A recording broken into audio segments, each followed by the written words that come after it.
বিশিষ্ট শিশু সাহিত্যিক ও কবি ভবানীপ্রসাদ মজুমদারের লেখা একটি মজাদার ছড়া আজ আমি পাঠ করে শোনাচ্ছি। ছড়া রং বদলের ব্যাপার স্যাপার। শুরু করছি। দিল্লি থেকে বিল্লি এলেন, দুধের মতন সাদা। কলকাতার এক কালো বেড়াল বললে তাকে দাদা। আসুন, বসুন, কেমন আছেন? বাড়ির খবর ভালো? সাদা বেড়াল বললে, তোমার রংটা কেন কালো? কালো বেড়াল বললে, শুনুন, রাখুন আগে বেডিং। আমি যখন জন্মেছিলাম চলছিল লোডশেডিং। কুচবিহারের রাজার ছিল একটা কালো হাতি। যখন তখন সেই হাতিটায় করত মাতামাতি। একদিন তার কাণ্ড দেখে চমকে গেল পিলে।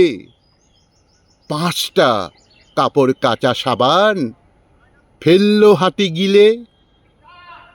পরদিন কি ঘটল ব্যাপার বলছি শোনো দাদা। সাবান খেয়ে কালো হাতির বাচ্চা হলো সাদা। রামুর সাথে দামুর সেদিন হঠাৎ হলো দেখা।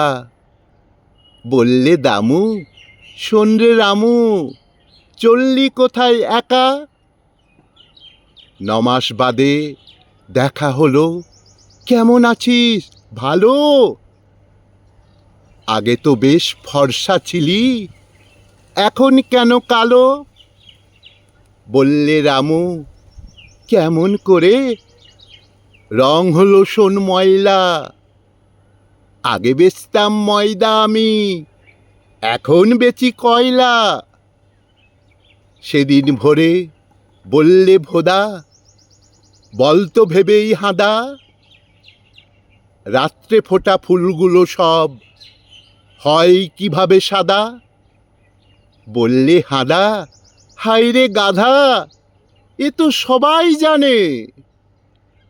অবাক হয়ে তাকিয়ে কেন থাকিস আমার পানে?